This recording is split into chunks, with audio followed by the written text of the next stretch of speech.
O calor de agosto em Chicago pressionava a minha pele como se fosse um ser vivo enquanto eu estava parada no corredor de mármore da propriedade Vieira. O meu vestido de noiva sussurrava a cada respiração superficial que eu dava. Eu tinha 22 anos e aquele deveria ser o dia mais importante da minha vida. Em vez disso, as minhas mãos tremiam enquanto eu segurava o corpete incrustado de pérolas, ouvindo vozes vindas do escritório ao virar da esquina. Eu não tinha a intenção de escutar. Estava à procura da minha maquilhadora, perdida neste labirinto de riqueza e poder que em breve se tornaria a minha prisão. Mas quando ouvi a voz de Hélio, baixa e autoritária como sempre, congelei. Não a quero. Nunca quis. As palavras atingiram-me como um golpe físico. Encostei as costas na parede fria de mármore. Meu penteado, elaborado de repente, pareceu pesado demais.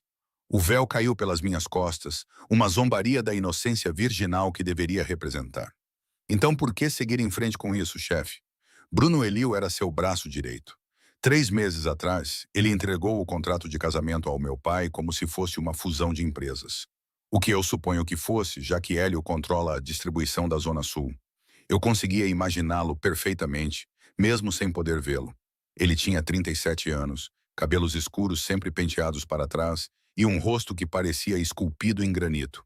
Os seus olhos cinzentos e frios olharam para mim exatamente 2 vezes durante o nosso breve noivado.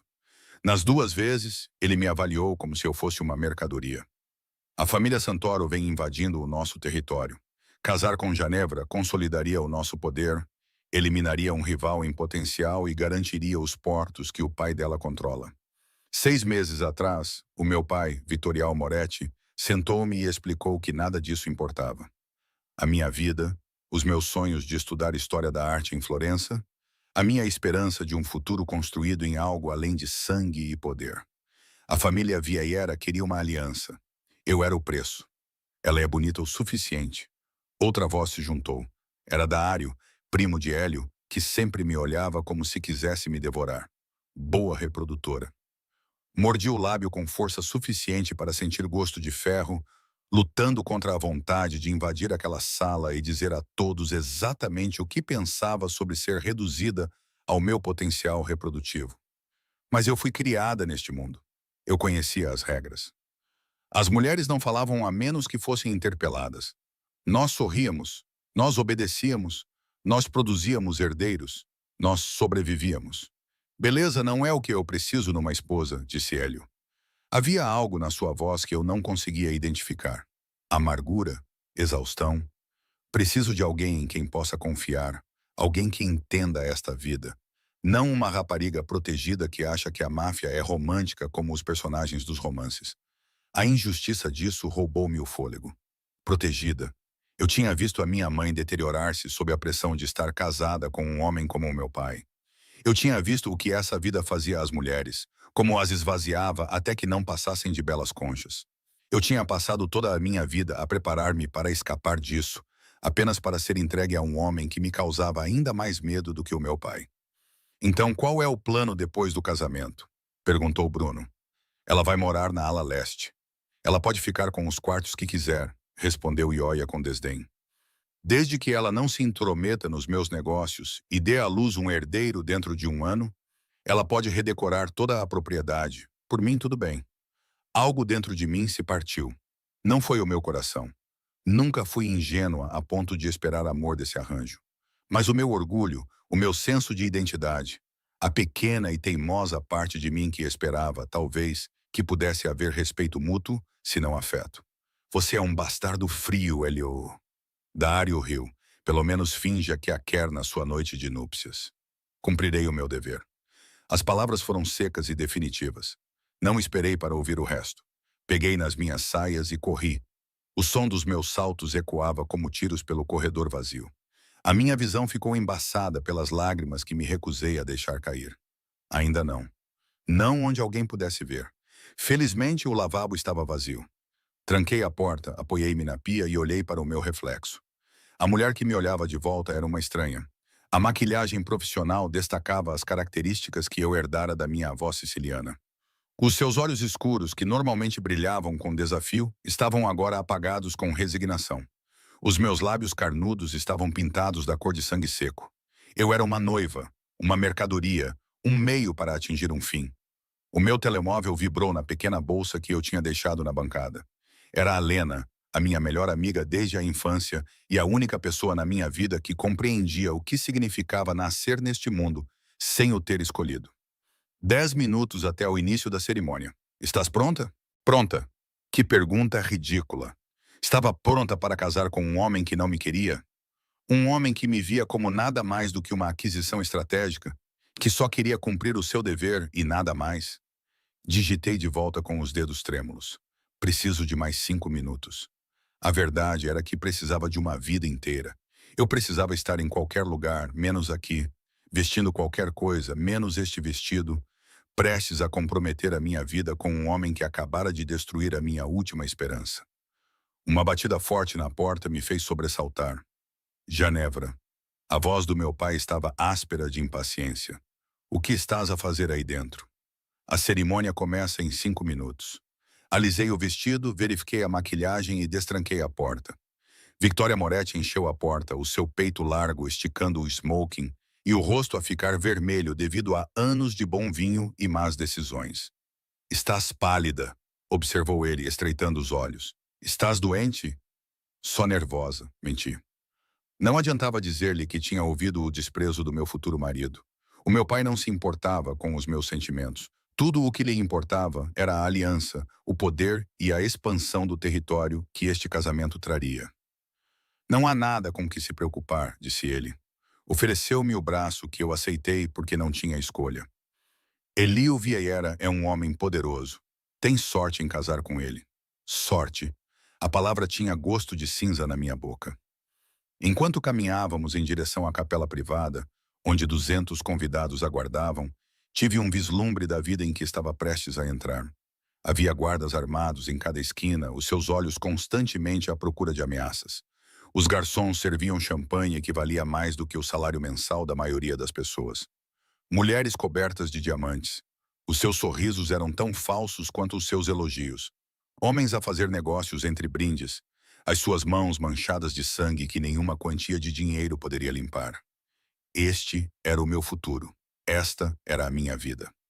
As portas da capela se abriram e o quarteto de cordas começou a tocar o cânone de Pachelbel. Todas as cabeças se viraram para me ver caminhar pelo corredor ao lado do meu pai. Mantive a coluna reta, o queixo erguido e a expressão serena. Anos de treino para ser a esposa perfeita da máfia estavam valendo a pena, mesmo que tudo dentro de mim gritasse para fugir. Ali, no altar, estava Hélio Vieira, com 1,88 de altura e um poder controlado. O seu smoking preto assentava perfeitamente nos seus ombros largos e cintura fina. O seu cabelo escuro estava imaculado e o seu rosto inexpressivo enquanto me observava a aproximar-me. Os seus olhos cinzentos e frios encontraram os meus, e eu procurei desesperadamente algum calor, algum sinal de que o que eu tinha ouvido era apenas nervosismo do dia do casamento. Não encontrei nada. A cerimônia passou num borrão. Ouvi-me a repetir votos que não sentia. Senti os dedos frios de Io contra os meus enquanto ele colocava a aliança. Provei champanhe quando ele me beijou, a sua paixão semelhante à de uma transação comercial a ser finalizada. Os convidados aplaudiram. Alguém fez um brinde a novos começos e alianças poderosas. O quarteto tocou algo alegre e festivo. E durante tudo isso, não senti nada além de um entorpecimento a espalhar-se pelo meu peito.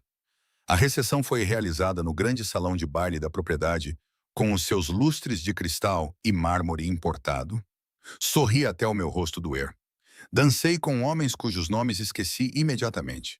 Aceitei os parabéns de mulheres que me olhavam com uma mistura de pena e inveja.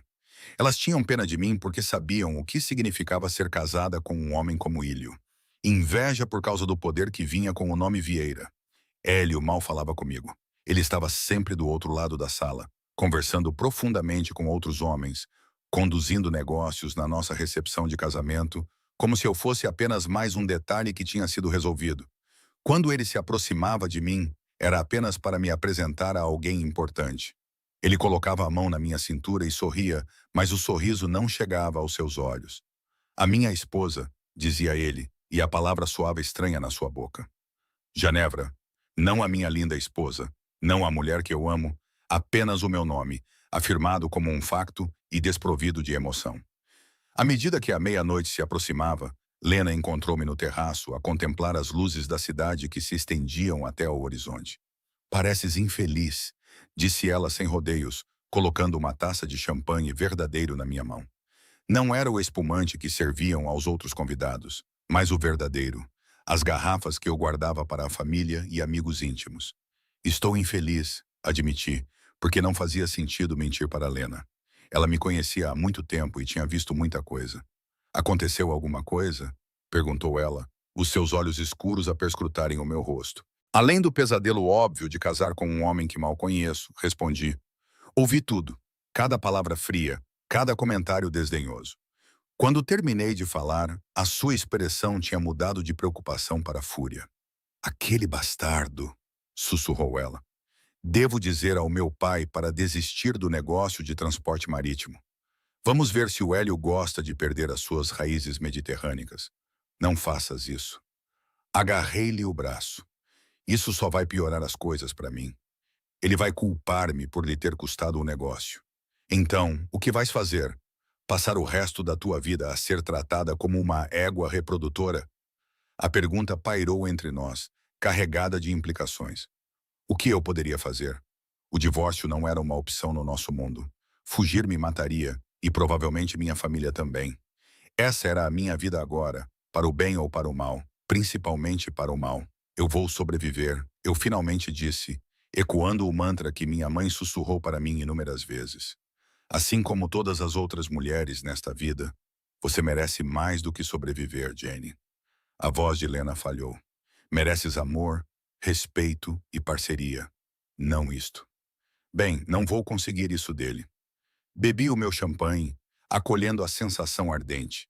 Então, vou aceitar o que posso ter, segurança, riqueza e proteção. Talvez isso seja suficiente.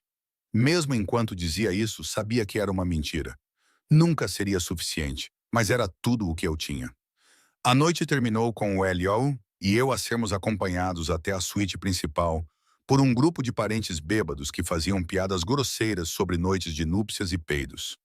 Mantive o meu sorriso fixo no rosto. Deixei-os acreditar no que quisessem. Finalmente, a porta fechou-se atrás de nós e ficamos sozinhos pela primeira vez.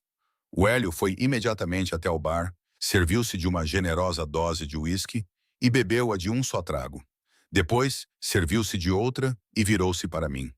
Podes ficar no quarto de hóspedes, se preferires, disse ele, com um tom que deixava claro que esperava que eu ficasse ali. A escolha é tua. Então era isso, o momento em que ele cumpriria o seu dever e nada mais. O momento em que eu me tornaria verdadeiramente sua, da única forma que importava para homens como ele. Pensei em recusar, em exigir o quarto de hóspedes e salvar o que pudesse da minha dignidade. Mas então lembrei-me da conversa que ouvira sobre a sua avaliação desdenhosa de mim como nada mais do que um ativo estratégico. E algo teimoso e imprudente surgiu no meu peito. Vou ficar, disse olhando diretamente nos seus olhos. Afinal, continuei, precisa de um herdeiro dentro de um ano, não é? Os seus olhos estreitaram-se ligeiramente. A primeira reação real que tive dele em todo o dia. Ouviste isso? Não era uma pergunta. Limpei a garganta. Ouvi tudo. Virei as costas para ele e alcancei o fecho do meu vestido. Ouvi-te dizer que não me queres, que sou apenas uma rapariga protegida que não compreende esta vida. Como planeias cumprir o teu dever e nada mais. O fecho ficou preso a meio. Lutei com ele por um momento, sentindo uma mistura de frustração e humilhação. Então ele estava lá, os seus dedos afastando os meus. O seu toque foi surpreendentemente gentil enquanto ele soltava o fecho. A sua respiração era quente contra o meu pescoço e o seu corpo estava perto o suficiente para que eu pudesse sentir o seu calor. Não deverias ter ouvido isso, disse ele baixinho. Mas eu ouvi. Afastei-me assim que o vestido ficou solto, segurando-o contra o peito. Então não vamos fingir que isto é outra coisa que não é. Uma transação, uma aliança, um meio para atingir um fim. Entrei na casa de banho, fechei a porta e encostei-me nela, finalmente deixando as lágrimas caírem. 3 meses de casamento e eu tínhamos aperfeiçoado a arte de ser estranhos que partilhavam um apelido. Ele vivia na ala oeste da propriedade. Eu vivia na ala leste. Comíamos separadamente e só aparecíamos juntos quando os negócios ou as obrigações sociais assim o exigiam. Falávamos um com o outro com a cortesia distante de conhecidos, em vez de cônjuges. A noite de núpcias tinha sido exatamente o que ele prometera. Dever cumprido, nada mais. Ele fora eficiente, quase clínico, e não me tocara desde então. Eu dizia a mim mesma que não me importava. Dizia a mim mesma que o alívio que sentia com a sua ausência era preferência, não rejeição. Dizia a mim mesma que construir uma vida em torno do trabalho de caridade e da coleção de arte era suficiente. Eu sabia que estava a mentir para mim mesma. Mas o auto-engano era melhor do que reconhecer a dor vazia no meu peito sempre que o via rodeado de homens que morreriam por ele, inspirando respeito e medo com igual facilidade. Ou admitir que, em algum momento nos últimos 3 meses, eu tinha começado a notar coisas. A forma como os seus raros sorrisos transformavam o seu rosto, como as suas mãos se moviam com graça controlada. O lampejo de vulnerabilidade nos seus olhos quando pensava que ninguém estava a ver. Eu estava a apaixonar-me por um homem que não me queria, e isso era patético. Setembro trouxe o primeiro sinal do outono a Chicago, e com ele, as visitas cada vez mais frequentes de Bruno à minha ala da propriedade. Senhora Vieira, dizia ele, sempre formal, apesar dos meus repetidos pedidos para que me chamasse Geneva. O patrão quer saber se vai comparecer ao baile de caridade esta noite. Ou, o patrão diz que pode redecorar o salarium se quiser. Ou, o patrão reparou que tem andado sozinha pelos jardins. Foi designada segurança adicional. Sempre o patrão. Nunca o Hélio. Nunca o seu marido. Levei 2 semanas a perceber o que estava a acontecer. O Hélio estava a observar-me. Não através dos relatórios do Bruno, embora isso certamente fizesse parte. Ele estava a observar-me através das câmaras de segurança posicionadas em toda a propriedade. Ele estava a observar-me através dos guardas que seguiam todos os meus movimentos e dos funcionários que lhe relatavam todos os detalhes da minha rotina diária. Esta constatação deveria ter me irritado. Em vez disso, achei quase divertido. O homem que afirmava não me querer estava a seguir os meus movimentos como se eu fosse um bem valioso que poderia desaparecer. Por que se importava ele com o que eu fazia? Perguntei a Bruno numa tarde, enquanto ele entregava mais uma mensagem sobre a minha agenda. O rosto marcado de Bruno permaneceu cuidadosamente neutro. O patrão leva as suas responsabilidades a sério, respondeu ele. Senhora, a sua segurança é responsabilidade dele. A minha segurança ou a minha disponibilidade. Não consegui evitar soar amarga. Só para o caso de ele precisar produzir aquele ar com o qual está tão preocupado. Algo brilhou nos olhos de Bruno. Senhora Vieira, se me permite falar francamente, começou ele. Acenei com a cabeça, curiosa apesar de mim mesma. O chefe não é um homem fácil de entender, disse Bruno com cuidado. Mas também não é o homem que pensa que é. Antes que eu pudesse perguntar o que ele queria dizer, o meu telemóvel vibrou. Era a Lena, a lembrar-me do nosso almoço semanal. O restaurante ficava em território neutro. Um restaurante italiano sofisticado, propriedade de uma família não afiliada a nenhuma das principais organizações. A Lena já estava sentada quando cheguei, com a sua equipa de segurança posicionada numa mesa próxima e constantemente a vigiar a sala. Estás com péssimo aspecto, anunciou ela quando me sentei. Não estás a dormir? Na verdade, não. Não tenho dormido bem desde o casamento. A minha cama é grande demais e vazia demais, apesar do meu alívio pela ausência de Hélio. Ele continua a manter distância. Acenei com a cabeça, concentrando-me no menu, embora já soubesse o que queria. Há um silêncio total, a menos que ele precise que a sua bela esposa apareça em algum evento. Os homens são idiotas, declarou Lena, chamando o empregado. Especialmente os homens do nosso mundo. Eles acham que demonstrar emoção é um sinal de fraqueza. Não se trata de emoção, disse eu baixinho. Ele simplesmente não me quer. Ele deixou isso claro antes mesmo de nos casarmos. O empregado chegou com o vinho e a Lena esperou até ele se afastar antes de se inclinar para a frente. Posso contar-te uma coisa? Algo que ouvi do meu pai? Acenei com a cabeça, embora não tivesse a certeza se queria saber. A família Santoro está a tomar medidas, disse ela em voz baixa. Eles têm comprado políticos, subornado polícias e consolidado o poder na Zona Norte. O meu pai acha que eles estão a planear algo grande. Os Santoros, nossos rivais, eram a família que eu tinha mencionado ao explicar por que meu pai estava a casar-se comigo. O território deles fazia fronteira com o nosso e havia anos havia tensões na forma de pequenas escaramuças e guerras por procuração que nunca chegaram a se transformar em um conflito em grande escala. O que isso tem a ver comigo? Perguntei, embora já pudesse sentir uma sensação nauseante se formando no meu estômago. Eles sabem que és o ponto fraco do Elio, disse Lena sem rodeios. A única coisa com que ele se preocupa além do poder. Ir atrás de ti seria um ataque direto a ele. Isso é ridículo. Ele não se importa comigo. Tens a certeza disso? Lena ergueu uma sobrancelha. Porque, segundo o meu pai, o Hélio tem estado obcecado com a tua segurança desde o casamento. Ele triplicou o número de guardas, instalou novos sistemas de vigilância e está pessoalmente a investigar qualquer pessoa que se aproxime a menos de 15 metros de ti. De repente, a conversa com Bruno fez mais sentido. A tua segurança é responsabilidade dele. É apenas proteger o seu investimento. Argumentei. Sou a mulher dele. Se algo acontecesse comigo, seria um sinal de fraqueza. Continua a dizer isso a ti mesmo, disse Lena. Mas a sua expressão era perspicaz. Talvez devesses prestar atenção ao que ele faz, não ao que diz.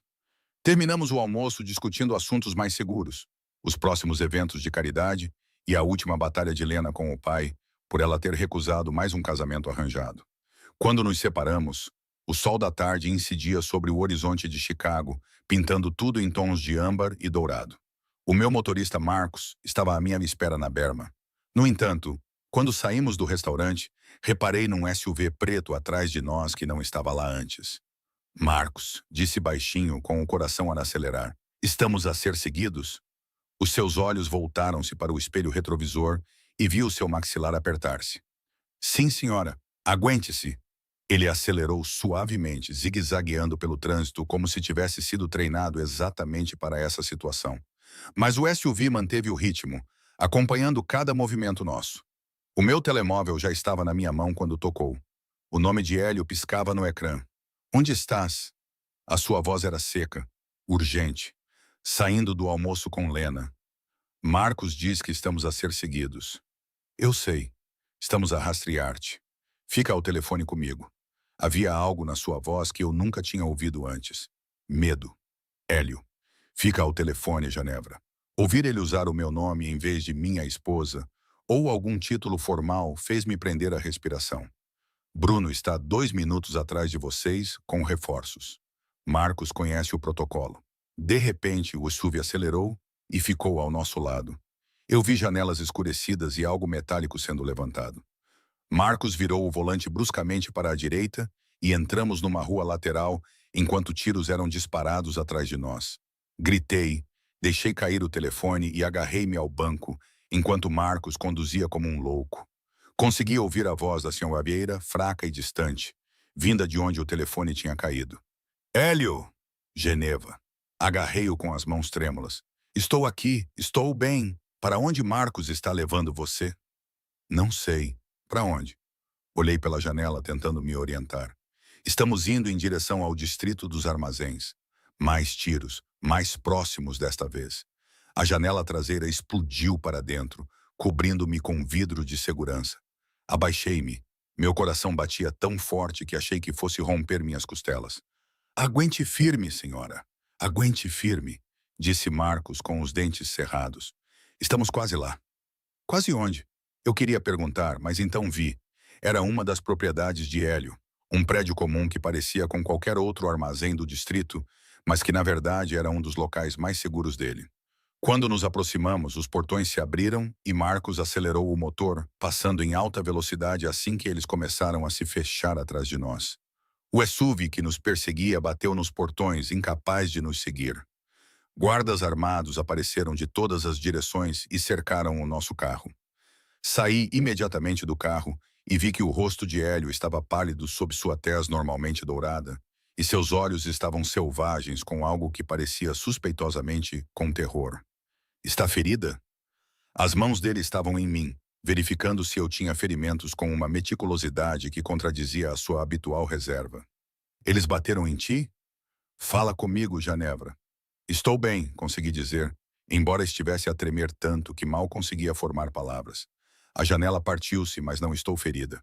Ele puxou-me para fora do carro e para os seus braços, segurando-me com tanta força que o ar saiu dos meus pulmões. Eu podia sentir o seu coração a bater acelerado, em sincronia com o meu. Podia sentir o seu tremor quase imperceptível.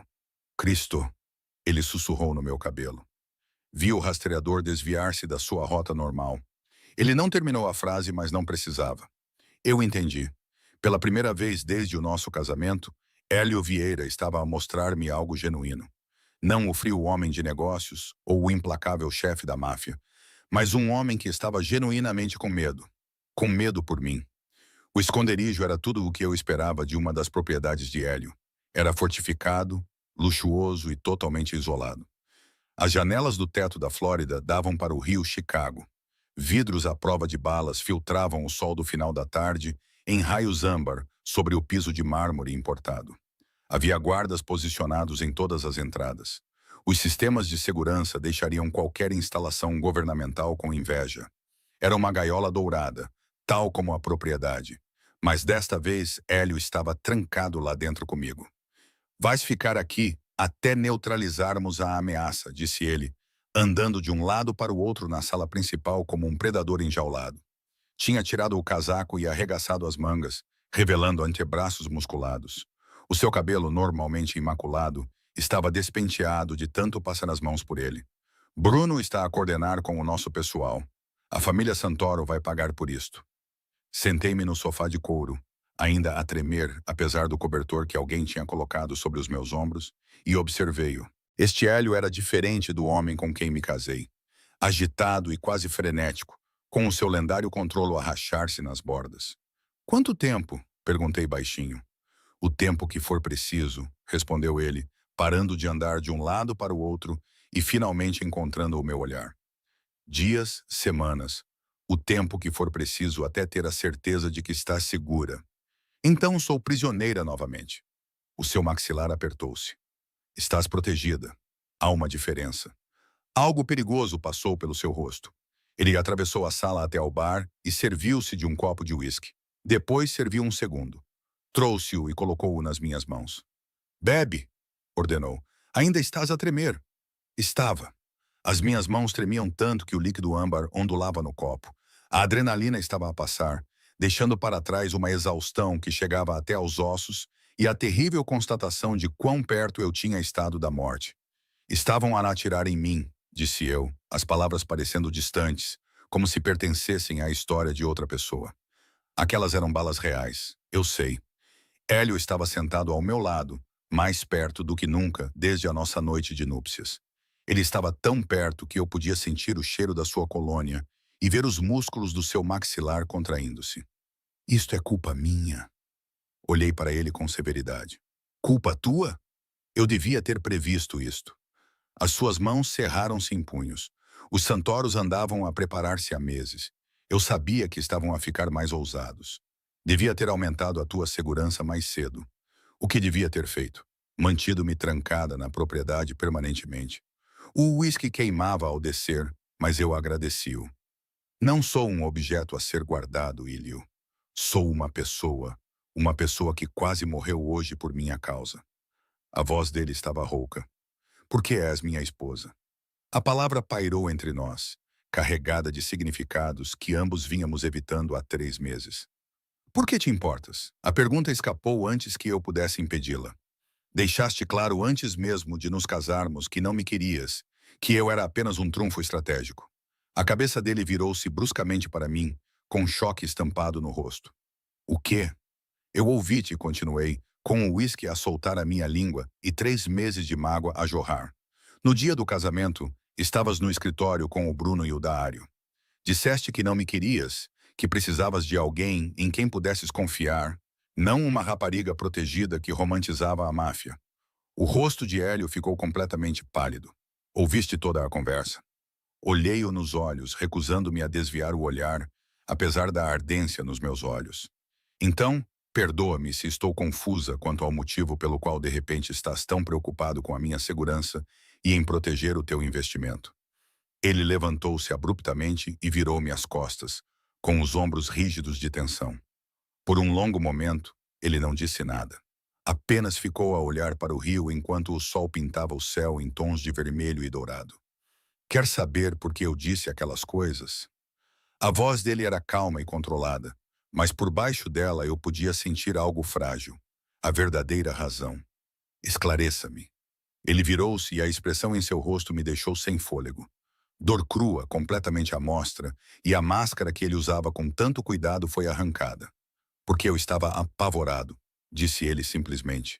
Eu olhei para você quando seu pai a trouxe aqui pela primeira vez para discutir o acordo e fiquei apavorado. Pisquei os olhos, certa de que tinha ouvido mal. Aterrorizado com o quê? Contigo. Ele aproximou-se sem tirar os olhos dos meus. Com o que me fizeste sentir. Passei 15 anos nesta vida a construir muros, certificando-me de que não me importava com nada nem com ninguém, porque importar-se torna-nos fracos e vulneráveis. E então apareceste com os teus olhos desafiadores e o teu queixo teimoso, olhando para mim como se pudesses ver através de todas as minhas defesas. O meu coração batia forte contra as minhas costelas. Hélio, eu quis-te desde o momento em que te vi pela primeira vez, continuou ele, as palavras saindo como se ele as tivesse reprimido por muito tempo. Não apenas fisicamente, Cristo. Sim, isso também. Mas eu queria ouvir-te rir. Queria saber o que te deixava zangado e o que te deixava feliz. Eu queria coisas que não tinha o direito de querer de um casamento que deveria ser puramente estratégico. Então, decidiste magoar-me primeiro. A tua acusação foi mais dura do que eu pretendia, para garantir que eu soubesse o meu lugar antes que tivesse ideias tolas. Decidi proteger-me, corrigiu ele, passando a mão pelo cabelo. E ao fazer isso, magoei-te. Magoei-nos aos dois. Os últimos 3 meses foram um inferno, Genevra. Morando na mesma casa que você, vendo-a todos os dias, sabendo que eu fiz isso, sabendo que destruí qualquer chance que poderíamos ter tido antes mesmo de começarmos. Coloquei o copo na mesa com as mãos trêmulas, tentando processar o que ele estava a dizer. Está a me dizer que todo esse tempo, a distância e a frieza foram porque você me queria demais? Estou a dizer-te que sou um covarde, disse ele secamente. Escolhi o medo em vez da honestidade, e isso quase te custou a vida hoje. Ele ajoelhou-se à minha frente e a visão desse homem poderoso de joelhos foi tão chocante que eu não consegui falar. Quando recebi o alerta de que estavas a ser seguida, continuou ele com a voz áspera. Quando ouvi aqueles tiros ao telefone, percebi uma coisa. Eu queimaria toda a cidade antes de deixar que algo acontecesse contigo. Mataria todos os Santoro, destruiria todos os rivais e queimaria todas as pontes que construí, se isso significasse manter-te em segurança. Hélio, deixa-me terminar. As suas mãos quentes e firmes cobriram as minhas. Não quero um ativo estratégico, Geneva. Não quero uma égua reprodutora ou uma esposa troféu. Quero-te a ti. Quero a mulher que me lança olhares furiosos do outro lado da mesa de jantar, quando é obrigada a participar nas minhas reuniões de negócios. A mulher que transformou a ala leste numa galeria de arte só para me irritar. A mulher que tem mais coragem no seu dedo mindinho do que a maioria dos meus homens tem em todo o corpo. As lágrimas corriam pelo meu rosto, mas não me preocupei em enxugá-las. Tens uma maneira estranha de demonstrar isso. Eu sei. O polegar dele traçava círculos no meu pulso. Sei que não tenho o direito de pedir isso depois de tudo o que fiz. Mas, Genevra, dá-me uma oportunidade. Deixa-me provar que posso ser mais do que o bastardo frio com quem te casaste. Deixa-me mostrar-te que este casamento pode funcionar. Pensei nos últimos 3 meses. A solidão, a rejeição e a dor vazia de viver com um homem que me tratava como um móvel. Mas também pensei nas palavras do Bruno. Ele não é o homem que pensas que é. Pensei na segurança triplicada, no rastreamento obsessivo dos meus movimentos e no medo na voz do Ilio quando fui atacada. Ações falam mais alto do que palavras. O que é que a Lena tinha dito? Presta atenção ao que ele faz, não ao que ele diz. Preciso de garantias, disse finalmente, vendo a esperança brilhar nos seus olhos. Não serei mantida no escuro sobre os teus negócios. Se sou um alvo simplesmente por ser tua esposa, então mereço saber o que estou a enfrentar. Concordo. Quero ser tua parceira, não tua posse. Isso significa que devo ter uma palavra a dizer nas decisões que nos afetam a ambos. Concordas, e quero sempre a verdade, Hélio. Chega de proteção através do engano. Chega de mentiras, mesmo as gentis. Ele acenou com a cabeça lentamente. Posso fazer isso com uma condição. Qual? Perguntei. Que me dês a mesma honestidade. As suas mãos apertaram as minhas. Diz-me o que precisas de mim. Diz-me quando estou a falhar contigo. Ele engoliu em seco. Alguma vez me poderás perdoar pela forma como isto começou? Estudei o seu rosto, procurando sinais de manipulação ou estratégia. Mas tudo o que vi foi vulnerabilidade crua. Ele era um homem que acabara de me entregar o poder de destruí-lo. Ouvi outra coisa naquele dia, disse baixinho. Algo que talvez não te lembres de ter dito. Ele franziu a testa. O quê? Dário perguntou se fingirias querer-me na nossa noite de núpcias. Disseste que cumpririas o teu dever e nada mais. Hélio fechou os olhos, a dor gravando linhas ao redor da boca. Cristo, Genevra, disse ele. Mas eis o que percebi. Libertei uma mão para segurar o queixo dele, sentindo a aspereza da barba por fazer do final do dia. Tu também estavas a mentir naquela altura. Estavas a mentir para eles e para ti mesmo. Porque quando me tocaste naquela noite não foi frio. Não foi frio. Estavas a conter-te, a esforçar-te tanto para não sentir nada que era quase doloroso de ver. Os seus olhos abriram-se e vi a minha conclusão refletida neles. Eu estava com medo de perder o controlo, admitiu ele com voz rouca. De mostrar o quanto te desejo e tu usares isso contra mim. Usar isso como vantagem, como arma. Não estou interessado em armas, Hélio. Inclinei-me para a frente até as nossas testas se tocarem. Estou interessada na verdade. A verdade é que passei os últimos 3 meses a tentar odiar-te. Tentei convencer-me de que a dor vazia no meu peito era alívio, não solidão. Tentei fingir que não percebia que estavas a olhar para mim quando pensavas que eu não estava a ver. Tu percebeste? Ele respirou. Reparei em tudo. Afastei-me o suficiente para encontrar o seu olhar. Reparei como você sempre se certificava de que o meu vinho favorito estivesse em estoque. Como a temperatura na minha ala estava sempre perfeita. Reparei como você convenceu a ópera a me dar aquele camarote privado, mesmo afirmando odiar ópera. Um leve sorriso tocou os seus lábios. Eu odeio ópera, disse ele. E, no entanto, arranjaste bilhetes para a temporada, porque uma vez mencionei que sentia falta disso. Ver-te feliz fez com que o sofrimento valesse a pena. Estávamos tão próximos agora. Eu podia sentir a sua respiração nos meus lábios e ver as manchas prateadas nos seus olhos cinzentos. Se fizermos isto, disse suavemente, se tentarmos fazer este casamento funcionar, não há volta a dar. Não haverá mais alas separadas. Não haverá mais distância. Não haverá mais distância, concordou ele. A partir de agora. Então ele beijou-me, e não foi nada parecido com a nossa noite de núpcias. Este beijo foi desesperado e voraz. 3 meses de desejo negado foram despejados nele. As suas mãos acariciaram o meu rosto com tanta reverência que fez o meu coração doer. Os seus lábios moveram-se contra os meus, como se eu fosse oxigênio, e ele estivesse a afogar-se. Beijei-o de volta com igual fervor, os meus dedos emaranhando-se no seu cabelo e puxando-o para mais perto. O cobertor caiu e foi esquecido quando ele me levantou do sofá e envolveu-me nos seus braços como se tivesse medo que eu desaparecesse. Quando finalmente nos separamos, ambos ofegantes, ele descansou a testa contra a minha. Não te mereço, murmurou, mas vou passar o resto da minha vida a tentar. Ótimo, eu disse, e foi sincero.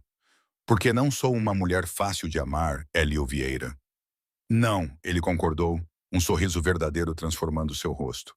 Mas eu também não sou um homem fácil de amar.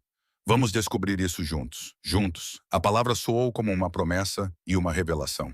Então, o que acontece agora? Perguntei olhando para Santoro. Sua expressão endureceu. O chefe da máfia implacável estava de volta. Agora vamos mostrar-lhes o que acontece quando alguém ameaça o que é meu. Mas primeiro ele pegou na minha mão, entrelaçando os nossos dedos. Primeiro vou passar a noite a mostrar à minha mulher o quanto a desejo e sempre a desejei. Senti um calor invadir-me com a promessa na sua voz. A noite toda, ele confirmou, a noite toda. e todas as noites depois disso, pelo resto das nossas vidas. A guerra com a família Santoro durou exatamente uma semana. 7 dias de violência que pintaram as ruas de Chicago de vermelho. 7 dias de ataques e contra-ataques. 7 dias de antigas alianças sendo testadas e novas sendo forjadas. Eu assisti a tudo a partir do esconderijo, grudada nas notícias que cuidadosamente evitavam mencionar as verdadeiras razões por trás do súbito aumento da atividade das gangues. Hélio vinha até mim todas as noites, às vezes ensanguentado, sempre exausto. Eu descobri um novo lado do meu marido. O guerreiro que comandava homens com autoridade absoluta. O estrategista que pensava 10 jogadas à frente. O homem que faria qualquer coisa e sacrificaria qualquer pessoa para proteger o que era seu. Dário estava a passar informações para os Santoros. Ele contou-me na quarta noite, com a voz monótona pela traição, enquanto eu limpava um corte no seu dedo. Durante meses. Foi assim que eles souberam do teu trajeto do restaurante. Eu parei, com o pano embebido em antisséptico pairando sobre a sua pele cortada. O teu primo. O meu primo. As palavras eram amargas. O Bruno estava a tratar disso. Eu não perguntei o que isso significava. Eu estava a aprender que algumas perguntas eram melhores não fazer. O que vais fazer com o Santoro? Perguntei em vez disso, retomando a limpeza cuidadosa dos seus ferimentos. O que eu deveria ter feito anos atrás. A sua mão livre segurou o meu rosto, o seu polegar acariciando a minha maçã do rosto. Eliminá-los como uma ameaça permanente. A minha antiga versão, a versão de antes do casamento, teria ficado horrorizada. Mas eu tinha ouvido aqueles tiros e sentido o terror de ser caçada. Eu tinha visto o que a misericórdia trazia neste mundo. Leva a mais violência, mais derramamento de sangue e mais chances de as pessoas que você ama serem feridas. Faça o que você precisa fazer, eu disse baixinho. Só volte para mim. Seus olhos sempre se suavizavam, e ele voltava, não importava o quão tarde fosse todas as noites. Às vezes, ele me acordava com beijos suaves. Outras vezes, ele me encontrava já acordada e à espera.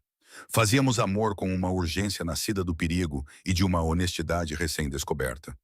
Depois, ele me abraçava com força, com o seu batimento cardíaco constante contra o meu ouvido, e me contava coisas que nunca tinha contado a ninguém. Ele falava sobre o seu pai, que o criara com mão de ferro e sem afeto. Falava sobre a primeira vez que matou um homem aos 17 anos e como isso mudou algo fundamental dentro dele. Falava sobre a solidão do poder, de estar rodeado de pessoas, mas sem a confiança de ninguém, até me conhecer. Até te conhecer, murmurava no meu cabelo. Confio em ti, Genevra. Eu também lhe contava os meus segredos. Sobre a minha mãe, que se desvaneceu lentamente, escolhendo os comprimidos em vez da luta. Contava-lhe os meus sonhos de estudar arte renascentista nos museus de Florença, em vez de apenas ler sobre ela. E o meu medo de me tornar como todas as outras esposas da máfia, vazias e ornamentais. Nunca poderia ser vazia, dizia ele com veemência. Tens demasiado fogo. No sétimo dia, Bruno chegou ao esconderijo com notícias. Está feito, disse ele, com uma expressão sombria. Antônio Santoro e os seus 2 filhos estão mortos. O resto da família está disperso ou a jurar vingança. Observei o rosto de Hélio, procurando sinais de culpa ou arrependimento. Não encontrei nenhum dos dois, apenas uma satisfação fria. E Dário? Perguntou ele. Também tratado. O olhar de Bruno voltou-se brevemente para mim. Devemos fazer isso? Genevra sabe, interrompeu Hélio. Ela sabe de tudo. Algo parecido com aprovação cruzou o rosto marcado de Bruno. Nesse caso, Sra. Vieira, o seu marido eliminou uma família criminosa inteira em menos de uma semana. As outras famílias estão a tomar nota. O nome Vieira tem mais peso do que nunca. A que custo? Perguntei baixinho. 37 dos homens deles estão mortos, relatou Bruno. 12 dos nossos ficaram feridos e 3 foram mortos. Poderia ter sido muito pior. 3 famílias estariam de luto esta noite por causa desta guerra. 3 mulheres ficariam viúvas. Crianças cresceriam sem pais. Eu podia sentir o peso disso pousando sobre os meus ombros, pesado e inevitável.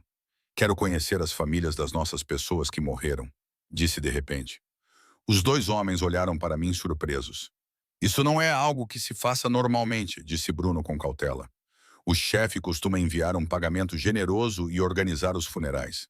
Não perguntei o que se fazia normalmente, interrompi. Pedi para conhecê-los. Hélio estudou-me por um longo momento. Por quê? Porque 3 homens morreram a proteger-me e a nós.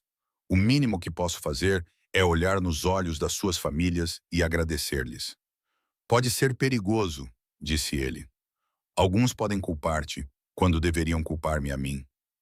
Encarei-o com firmeza. Eu era o alvo. Os maridos e pais deles morreram porque os santaros queriam magoar-te através de mim.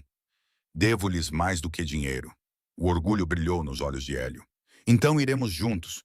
As visitas foram brutais.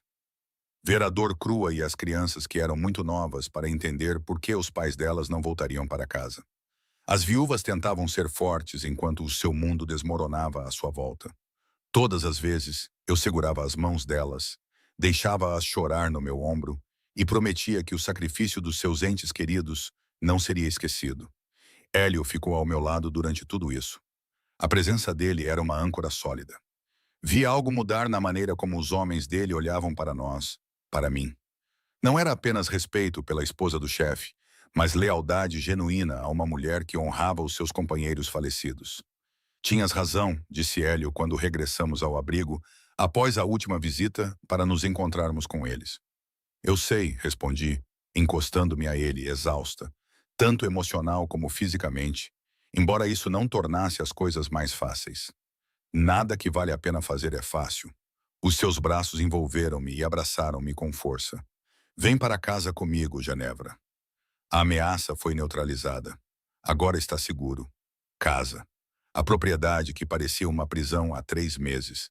Mas com Hélio ao meu lado, talvez pudesse ser diferente. Qualquer coisa, disse eu com uma condição.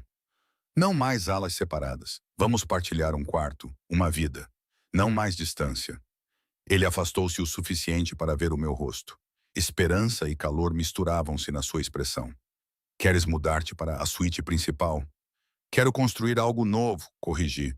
Não viver no teu espaço ou no meu. No nosso. Ele compreendeu. A ala sul está fechada há anos, mas tem as melhores vistas e mais privacidade. Então é lá que vamos fazer a nossa casa. Levantei-me na ponta dos pés para o beijar. A partir desta noite, a ala sul da propriedade Vieira foi uma revelação. Enquanto o resto da casa era minimalista e moderna, com mármore frio por toda parte, essa seção havia sido preservada de uma época anterior.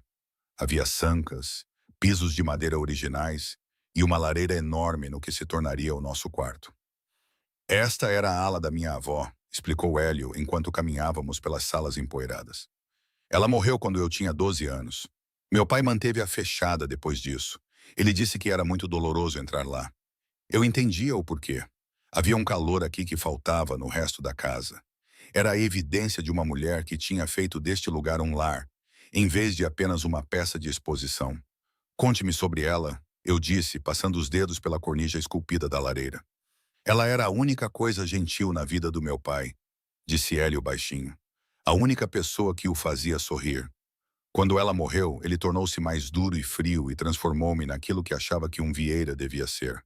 O que ela pensaria de mim? Perguntei, expressando a dúvida que me incomodava. A mão de Hélio encontrou a minha, quente e firme. Ela adoraria-te. Ela sempre dizia que eu precisava de alguém forte o suficiente para me enfrentar e gentil o suficiente para me lembrar que eu era humano. Não tenho a certeza se sou assim tão gentil. És gentil onde importa. A sua mão livre pressionou o meu coração. Aqui dentro. Nas 2 semanas seguintes, transformamos a ala sul. Os empreiteiros trabalharam sem parar, preservando cuidadosamente as características originais e adicionando comodidades modernas. Eu escolhi os móveis e as obras de arte. Hélio tratou das melhorias de segurança e da tecnologia. Discutimos sobre as cores da pintura, chegamos a um acordo sobre as cortinas e fizemos amor nas portas empoeiradas enquanto os trabalhadores estavam a almoçar. Era doméstico, normal e totalmente estranho para nós dois. E eu adorei cada minuto. A cama chega amanhã, disse Hélio uma noite, enquanto estávamos sentados no que se tornaria o nosso quarto, bebendo vinho diretamente da garrafa como adolescentes. Já estava na hora. Encostei-me nele agradavelmente embriagada e completamente satisfeita. Estou cansada do quarto de hóspedes. Eu poderia levá-la para o meu antigo quarto, sugeriu ele com a mão a deslizar por baixo da minha camisa. Sentei-me no seu colo e senti-o endurecer imediatamente debaixo de mim. Além disso, gosto daqui. Sinto que é nosso. Tudo o que tenho agora é nosso, murmurou ele no meu pescoço. A propriedade, os negócios, o império, tudo. Afastei-me para olhá-lo. Não quero o seu império, Hélio. Eu sei. É por isso que vou dar-te de qualquer maneira. As suas mãos envolveram a minha cintura. Quando tivermos filhos, eles vão herdar tudo. Mas se algo acontecer comigo antes disso, tudo vai para ti. Nada vai acontecer contigo. Tu não sabes disso. A sua expressão ficou séria. A vida é perigosa. Sempre haverá alguém tentando tirar o que é nosso. Se eu cair, preciso saber que estarás protegida. Precisas ser poderosa o suficiente para que ninguém ouse tocar-te. A ideia de perdê-lo fez meu peito apertar dolorosamente. Não fales assim. Só estou a ser prático. Ele colocou uma mecha de cabelo atrás da minha orelha. O meu advogado está a redigir novos documentos. Tudo em meu nome será transferido para a propriedade conjunta. Terás acesso a todas as contas, propriedades e interesses comerciais. Alio, isso não é negociável. Ele concluiu. És minha esposa e parceira, Geneva. É hora de teres o poder que corresponde à tua posição. Não sabia o que dizer. No mundo da máfia, as esposas eram protegidas, mas impotentes. O facto de ele estar disposto a me dar controle e acesso reais era algo sem precedentes. Obrigada, sussurrei finalmente. Não me agradeças por algo que deveria ser teu desde o início. Ele beijou-me suavemente. Agora, sobre aquela cama estar muito longe, fizemos amor no chão do nosso quarto inacabado, rodeados por latas de tinta e detritos da obra, e foi perfeito. Depois, envolta nos seus braços e banhada pela luz da lua que entrava pelas janelas sem cortinas, sentia algo que nunca esperava sentir neste casamento. Felicidade. Felicidade real, genuína e assustadora. Estou a apaixonar-me por ti, disse eu na escuridão, as palavras escapando-me antes que eu pudesse impedi-las. Hélio ficou completamente imóvel. Depois, puxou-me para mais perto e sentiu beijar o meu cabelo. Apaixonei-me por ti no dia em que te conheci, admiti. Isso, admitiu ele. Só que fui demasiado covarde para o dizer. O meu coração parecia grande demais para o meu peito. Diz agora, eu amo-te, Genevra Vieira. A sua voz estava rouca de emoção. Amo a tua força, o teu fogo, a tua recusa em ser o que os outros esperam. Amo o facto de me fazeres querer ser uma pessoa melhor, mesmo que eu provavelmente seja sempre um bastardo. Virei-me nos seus braços para ficar de frente para ele. Também te amo, disse eu, mesmo que sejas definitivamente um bastardo.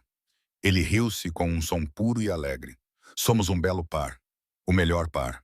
Corrigi, beijando-o novamente. Claro que estávamos errados. A guerra com os Santoros tinha acabado, mas as nossas provações tinham apenas começado. No nosso mundo, a felicidade era sempre temporária e o perigo espreitava sempre nas sombras. 2 meses depois, acordei com a cabeça na sanita novamente. Geneva, a voz de Ilho soou preocupada do quarto. É a terceira manhã desta semana.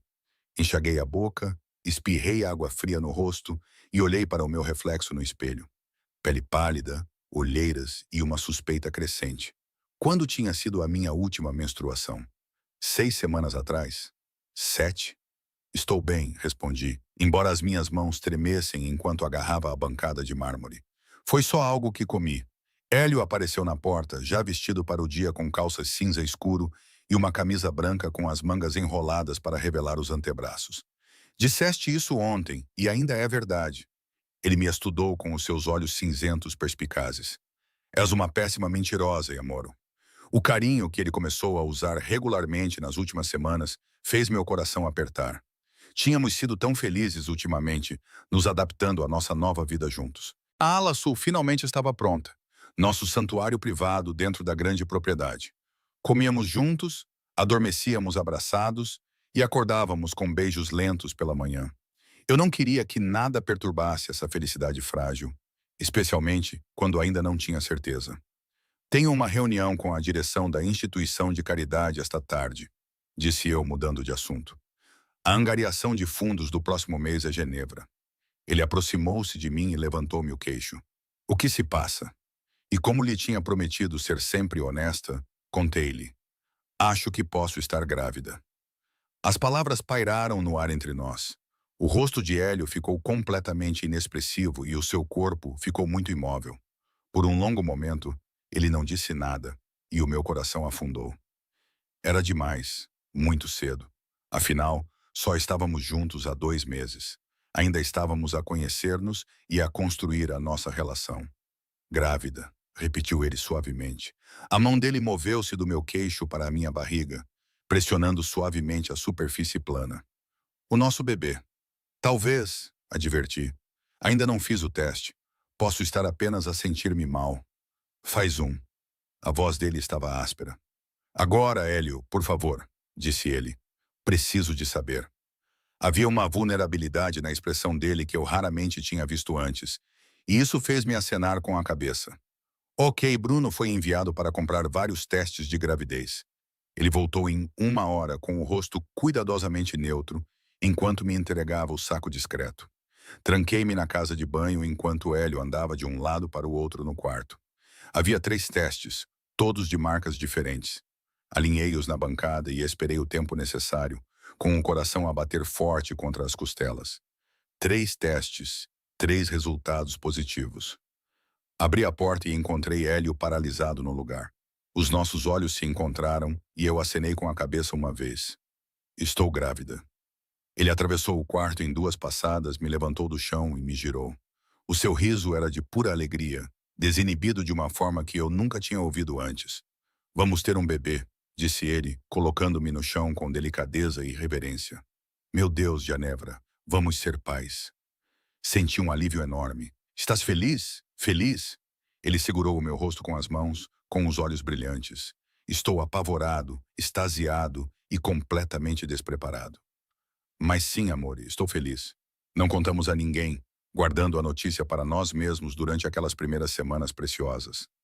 Hélio tornou-se extremamente protetor, pairando sempre que eu me levantava muito rapidamente. A segurança duplicou, depois triplicou. Um nutricionista contratado por Hélio examinou a minha dieta. O Dr. Caesar, o médico da família, começou a fazer visitas ao domicílio. Vais deixar-me louca, disse a Hélio uma noite, quando ele insistiu para que eu elevasse os pés. Estou a manter-te segura, respondeu ele. Aos 2, mas o mundo fora da nossa bolha feliz estava a mudar. 3 semanas depois de termos sabido da gravidez, Bruno veio ter conosco com uma expressão sombria. Temos um problema, disse ele, colocando uma pasta na secretária de Ilho. Marcos Vatital está a tomar medidas. Eu conhecia esse nome. Vitali dirigia uma das famílias menores e sempre foi ambicioso e sedento por mais poder. Ele esteve no nosso casamento, todos sorrisos e falsos parabéns. Que tipo de medidas? Perguntou Hélio, apertando-me com o braço enquanto eu me sentava na beira da sua secretária. Ele tem se reunido com as outras famílias e sugerido que tu te tornaste brando. O olhar de Bruno voltou-se para mim, em sinal de desculpa. Esse casamento tornou-te fraco. Deixa-me adivinhar, disse Hélio secamente. Ele está a oferecer-se para intervir e fornecer a liderança forte de que Chicago precisa, essencialmente. Bruno tirou algumas fotos. Ele também tem cortejado alguns dos seus homens de nível inferior, oferecendo-lhes melhores negócios e mais território. Estudei as fotografias e reconheci alguns dos homens de eventos da propriedade. Alguém aceitou a oferta? Ainda não. A expressão de Bruno escureceu, mas ele é persistente e está a jogar com antigos ressentimentos. Os homens que acham que você tem negligenciado os negócios em favor do Playhouse. A acusação doeu, mesmo sendo indireta. A mão de Hélio encontrou a minha e apertou-a suavemente. Eles estão errados, disse ele baixinho. O negócio nunca esteve tão forte. Os lucros aumentaram. Os nossos territórios estão seguros. As nossas alianças são sólidas. Eu sei disso, chefe. O senhor sabe disso. Mas Vitali é excelente a espalhar rumores e insinuações. Bruno hesitou. Há mais alguma coisa? Diga-me. Ele sabe sobre o bebê. O gelo inundou as minhas veias. Como? Ainda não temos a certeza. Pode ser alguém da equipa? Pode ser que ele tenha um informador no consultório do Dr. Caesar. Mas ele tem falado sobre a Viera Air, dizendo como seria conveniente se algo acontecesse contigo antes do nascimento da criança. O rosto de Hélio ficou absolutamente frio. Ele ameaçou a minha mulher e o meu filho. Ele é inteligente demais para fazer ameaças diretas, corrigiu Bruno. Mas a implicação é clara. Vi o meu marido transformar-se diante dos meus olhos. O homem amoroso e protetor ao lado de quem eu acordara tornara-se o implacável senhor do crime que inspirava medo em toda a cidade. Os seus olhos tornaram-se de aço e a sua expressão era esculpida em gelo. Convoque uma reunião, disse ele calmamente. Todos os chefes de família amanhã à noite. E certifique-se de que Vitali saiba que ele é esperado. Depois que Bruno saiu, Elio me puxou para os seus braços, a sua compostura vacilando ligeiramente. Não vou deixar que ele te machuque, ele sussurrou no meu cabelo. Não vou deixar ninguém machucar você ou o nosso bebê. Eu sei, abracei-o com força. Mas, Hélio, precisas de ser inteligente. O Vitali está a provocar-te, a tentar fazer-te reagir exageradamente. Nunca há reação exagerada quando alguém ameaça a minha família. Sê estratégico, insisti. Não lhe des o que ele quer. Mostra a todos que não és fraco e que o casamento não te tornou vulnerável. Mostra-lhes que estás mais forte do que nunca. Ele afastou-se para me olhar. Havia algo como admiração na sua expressão. Como te tornaste tão sábia? Casei-me com um senhor do crime, respondi secamente. Aprendi a pensar como um. A reunião das famílias foi realizada numa das propriedades de Ilho, no centro da cidade. Uma cobertura que servia como terreno neutro para negociações de negócios familiares. Eu não deveria estar presente. As mulheres nunca participavam nessas reuniões, mas eu insisti. Se eles acham que és fraco por minha causa, argumentei, então precisam de ver que não sou uma fraqueza. Sou um trunfo.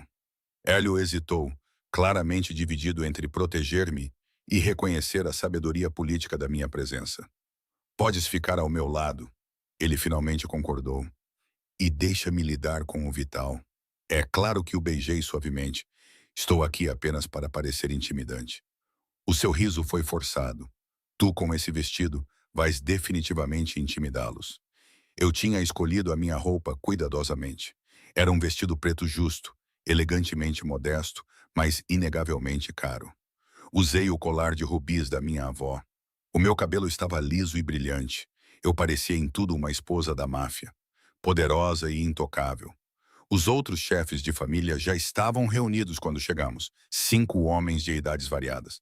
Todos eles eram perigosos à sua maneira e observavam Elio e eu entrarmos juntos com olhos calculistas. Marcos Vitali era mais jovem do que eu esperava. Ele tinha cerca de 45 anos, com fios prateados no cabelo escuro. Era bonito de uma forma elegante, vestindo um fato caro e um sorriso treinado. Levantou-se quando nos aproximamos, estendendo a mão a Hélio. Vieira, foi bom ter convocado esta reunião. Senhora Vieira, disse ele, os olhos a percorrerem-me com interesse indisfarçável. Eu estava radiante, como sempre.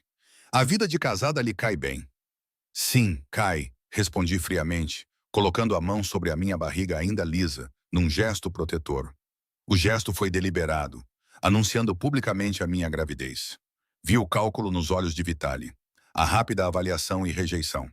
Ele achava que eu era uma fraqueza, uma distração. Ele não fazia ideia. Hélio me guiou até a cabeceira da mesa e me sentou à sua direita antes de se dirigir à sala. Senhores, obrigado por terem vindo. Chegou ao meu conhecimento que há preocupações sobre a direção das operações da Vieira. Achei melhor abordá-las diretamente. Não tenho preocupações, disse Giovanni Russo, o mais velho dos chefes de família. Os seus números falam por si, assim como os meus, acrescentou Léo Carbone. As novas rotas de distribuição que estabeleceu têm sido muito lucrativas. Vitali sorriu levemente. É claro que o lado comercial é forte. O Hélio sempre foi bom com números. A minha preocupação é mais filosófica. Oh, a voz do Hélio era perigosamente suave. Ilumine-nos. Esta vida requer certas qualidades, crueldade, foco e a vontade de priorizar os negócios em detrimento dos laços pessoais, disse Vital, recostando-se na cadeira. O seu olhar deslizou para mim. Alguns podem temer que a felicidade doméstica possa embotar essas qualidades. Alguns podem. Hélio concordou. Está preocupado, Marcos? Chamá-lo pelo primeiro nome e deixar de lado o sobrenome respeitoso foi um insulto calculado. Vi o maxilar de Vital apertar-se. Estou preocupado com todos nós, disse ele suavemente. Quando uma família mostra fraqueza, todos ficamos vulneráveis.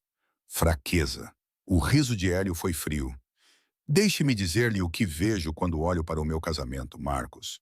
Vejo uma mulher que me tornou mais estratégico, mais focado e mais perigoso do que eu jamais fui sozinho. Vejo alguém que entende esta vida melhor do que a maioria dos homens que nasceram nela. Vejo a futura mãe do meu herdeiro, que herdará um império 2 vezes maior do que aquele que eu herdei. Ele levantou-se, enchendo a sala com a sua presença. Quer falar sobre fraqueza? Vamos falar sobre si. Você perdeu o território no último ano. Os seus homens abandonam-no porque você governa através do medo, em vez da lealdade. Você está tão desesperado por poder que recorreu a ameaças veladas contra uma mulher grávida. O rosto de Vital ficou vermelho. Eu nunca... Tu fizeste. A voz de Hélio cortou o protesto, e todos à mesa sabiam disso. A questão é, o que devo fazer a respeito? A sala ficou em silêncio. Eu podia sentir a tensão. Todos estavam à espera para ver como isso iria acabar. Tu tens 2 opções, Marcos, continuou Hélio. Pode pedir desculpas à minha esposa, jurar lealdade à família Vieira e aceitar uma redução significativa no seu território como penitência. Ou pode recusar, e podemos resolver isso à moda antiga. A moda antiga, uma guerra sangrenta. Os olhos de Vital percorreram a mesa, procurando apoio, mas ele não encontrou nenhum. Ele não encontrou nenhum. Quaisquer aliados que ele tivesse cortejado claramente decidiram que Hélio era a aposta mais segura. Não tive a intenção de desrespeitar a senhora Vieira, disse ele finalmente, com palavras que claramente lhe custaram muito. Ou a sua filha. Aquilo não foi um pedido de desculpas. As mãos de Vitali cerraram-se sobre a mesa. Peço desculpas por qualquer mal-entendido sobre as minhas intenções. Melhor. Hélio sentou-se novamente, a sua mão encontrando a minha debaixo da mesa. Bruno entrará em contato consigo amanhã sobre os ajustes territoriais. Esta reunião está encerrada. Eu deveria saber que era bom demais para ser verdade. Eu deveria ter reconhecido que um homem como Marcos Vital não aceitaria a humilhação de braços cruzados. 2 semanas após a reunião, eu estava grávida de 6 meses e começando a mostrar. Hélio tinha se tornado extremamente protetor, mal me deixando sair de sua vista. No entanto, eu tinha um evento de caridade para participar, uma angariação de fundos que eu vinha planejando há meses, e me recusei a deixar o medo me impedir de sair. Terei 10 guardas, assegurei-lhe naquela manhã. O Bruno vai levar-me pessoalmente. É apenas um museu, Hélio, não uma zona de guerra. Todos os lugares são zonas de guerra, murmurou ele, ajustando o meu colar com dedos gentis. Mas você está certa. Não posso mantê-la prisioneira. Podes tentar, provoquei, levantando-me na ponta dos pés para lhe dar um beijo. Mas eu tornaria a tua vida um inferno. Já fazes isso, amore. Mas ele estava a sorrir. Liga-me quando chegares lá, quando estiveres a sair e a cada hora entre esses momentos. A angariação de fundos foi linda. O museu foi transformado com flores e luzes decorativas. Eu me misturei com a elite de Chicago, muitos dos quais finalmente me aceitaram como esposa do Will. Conversei sobre arte e causas beneficentes, enquanto a minha equipe de segurança mantinha um perímetro discreto.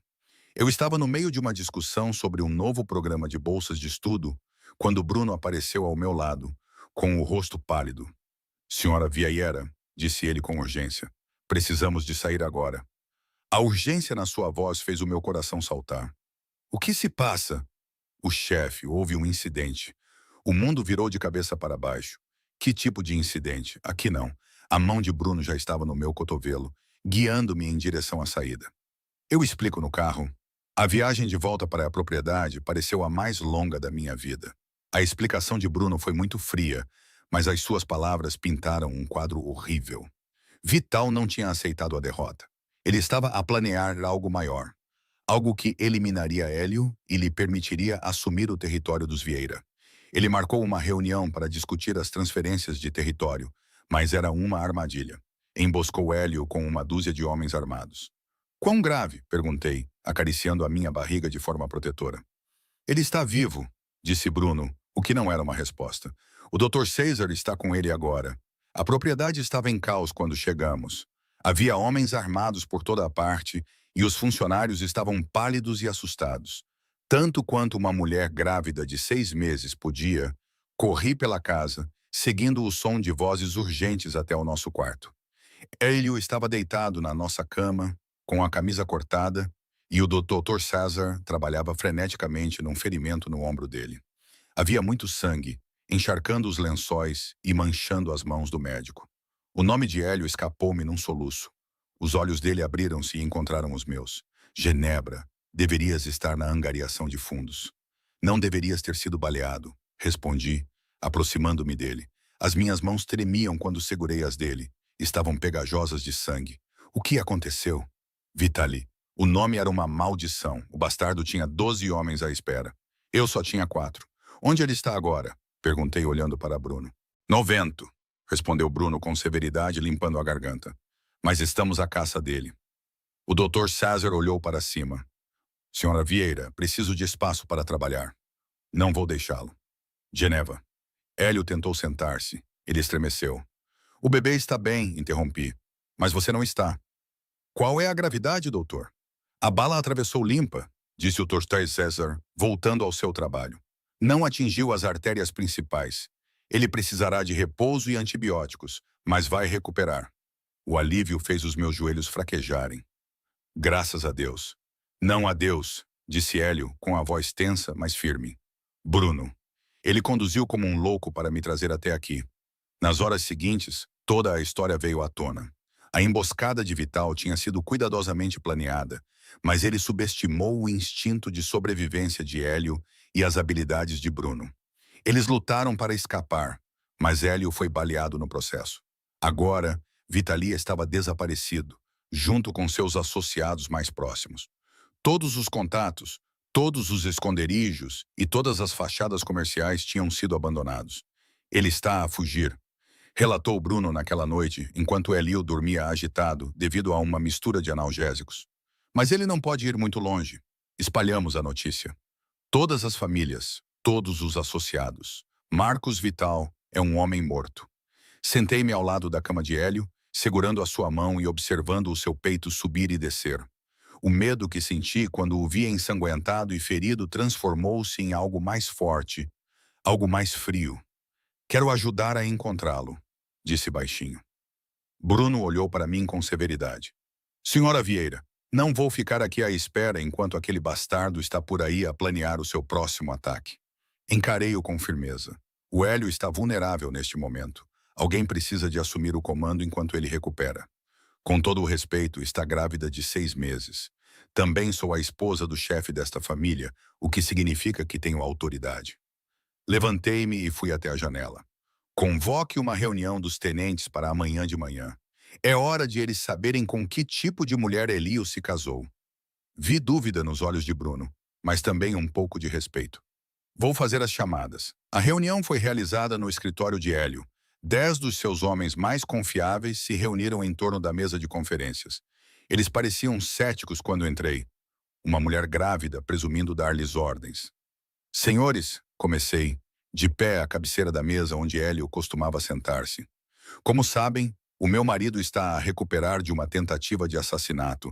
Até que ele esteja de volta, eu coordenarei a nossa resposta ao ataque de Marcos Vitali. Com todo um respeito, senhora Vieira, um deles começou. Pensei que o nome dele fosse Tony. Este é um assunto de homens, é um assunto de família. Corrigiu, e eu sou da família. Agora, Bruno, explique-me o que sabemos sobre o paradeiro de Vitali. Durante a hora seguinte, absorvi tudo o que me disseram. Os seus associados conhecidos, as suas propriedades, os seus padrões de comportamento. Fiz perguntas e procurei pontos fracos. Lentamente vi o ceticismo deles transformar-se em respeito relutante. Ele tem uma irmã, disse finalmente. Ela é solteira e mora sozinha em Lincoln Park. Ele contactou-a?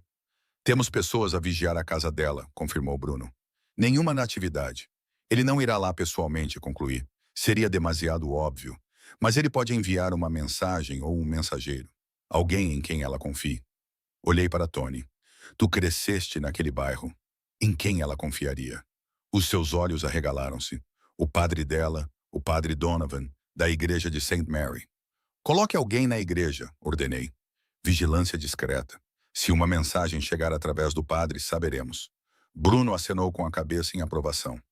Boa ideia. Eu estava certo. 2 dias depois, um dos nossos homens viu a irmã de Vital a receber um telefonema na igreja e a sair imediatamente com uma mala cheia. Seguimos-la até uma pequena cabana a 2 horas a norte da cidade. Lá, encontramos Marcos Vitalale, escondido como o covarde que era.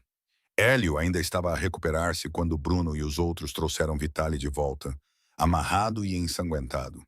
Eu estava no escritório a rever os protocolos de segurança quando eles chegaram.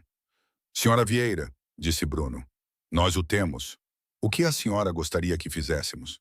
Era um teste. Percebi que estavam a testar se eu era capaz de fazer o que precisava ser feito. Olhei para Vital, o homem que tentara matar o meu marido e ameaçara o meu filho ainda por nascer. Não senti nada além de uma fria determinação. Coloquem-no na adega, disse calmamente. Prendam-no. Vou dizer ao meu marido que ele está aqui. Hélio estava sentado quando entrei no nosso quarto.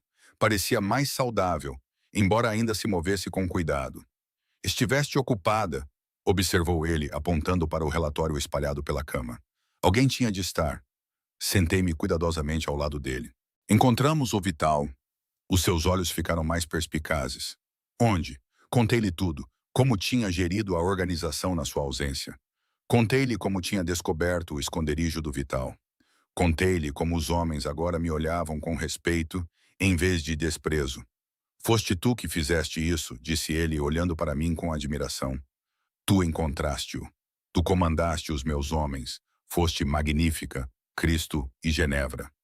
Eu estava apavorada, admiti, mas também zangada. Ele tentou tirar-te a ti e ao nosso bebê de mim. Eu não podia deixar isso acontecer. Hélio segurou o meu rosto com um toque reverente. O que queres fazer com ele? Percebi que a escolha era minha.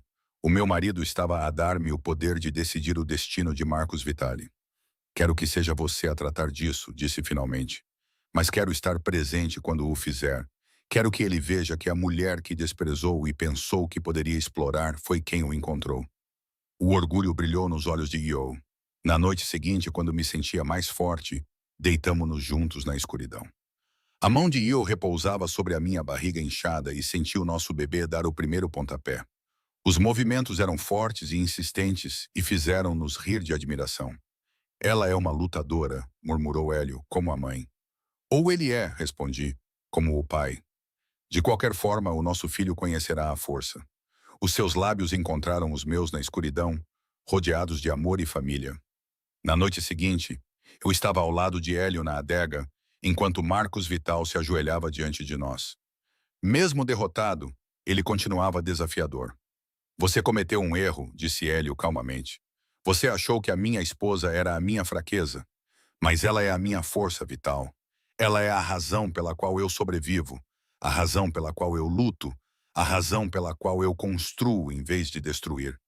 Ela é apenas uma mulher, cuspiu Vital. Não, disse eu, dando um passo à frente e colocando a mão protetora sobre a minha barriga. Eu sou a mulher que o encontrou. Eu sou a mulher que comandou os homens que você pensava que o seguiriam. Eu sou a mulher que carrega a próxima geração do poder Vieira. Olhei para Hélio. Já vi o suficiente. Faça o que precisa ser feito. Saímos da adega juntos. Hélio colocou o braço à minha volta e deixou Bruno tratar do resto. Eu não precisava de ver. Não precisava de saber os detalhes. Tudo o que precisava de saber era que a ameaça tinha sido eliminada e que a minha família estava segura. 3 meses depois, entrei em trabalho de parto numa noite nevada de dezembro. Hélio esteve ao meu lado o tempo todo, segurando a minha mão, orientando a minha respiração e parecendo mais aterrorizado do que eu jamais o tinha visto ao enfrentar inimigos. Estás a ir muito bem, amore, murmurou ele, enxugando o suor da minha testa. Tão forte. Fácil para ti dizer. Ofeguei entre as contrações. Não és tu que estás a passar por isso. A dor interrompeu as minhas palavras e eu fiz força, seguindo as instruções do Dr. Caesar.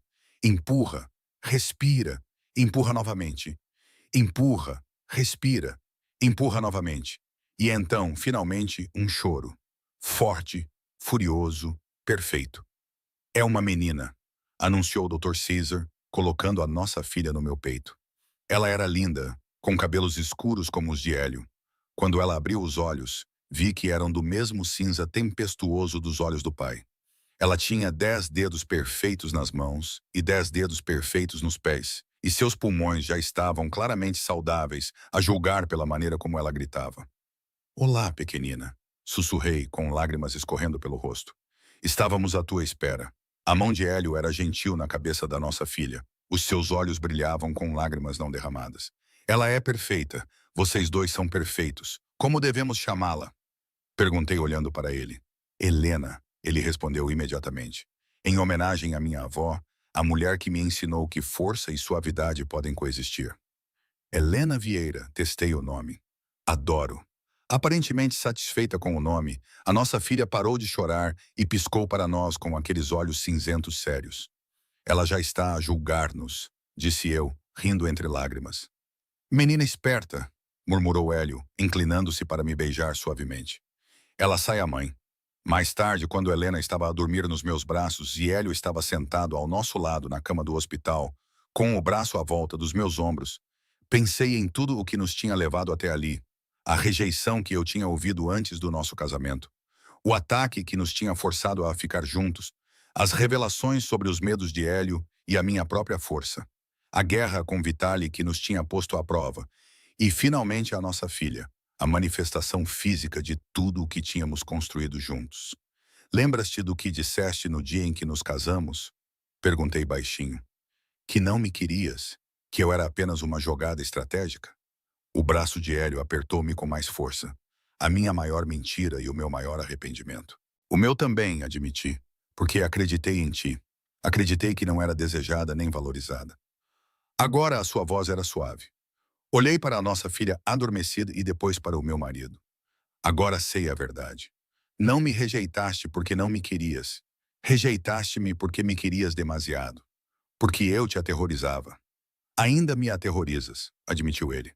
O poder que tens sobre mim, as coisas que faço para te manter em segurança, é aterrador. Ótimo, beijei-o suavemente. Tu também me assustas. Esta vida, este amor, esta família que construímos, é mais do que eu jamais sonhei ser possível. Helena mexeu-se nos meus braços, fazendo pequenos sons de fungadelas, e nós dois olhamos para ela, compartilhando um olhar de admiração. Ela salvou-nos, disse Hélio baixinho. Ou tu salvaste, respondi, carregando-a e dando-me uma razão para ser melhor do que eu era. Nós salvamo-nos um ao outro, corrigi. É isso que a família faz. Enquanto estava sentada ali com a minha filha nos braços e o meu marido ao meu lado, percebi uma coisa. Passei toda a minha vida a preparar-me para fugir do mundo da máfia. Mas nunca percebi que a maior liberdade, às vezes, não vem de fugir, mas de encontrar o seu lugar no caos. De encontrar a pessoa que reconhece a sua força, não a teme e valoriza a sua voz. Alguém que te ama não apesar do teu fogo, mas por causa dele. Eu tinha casado com um monstro, ou assim pensava. Mas descobri que monstros são apenas homens que nunca tiveram uma razão para serem humanos. E eu tinha dado essa razão ao Hélio, assim como ele me tinha dado a minha.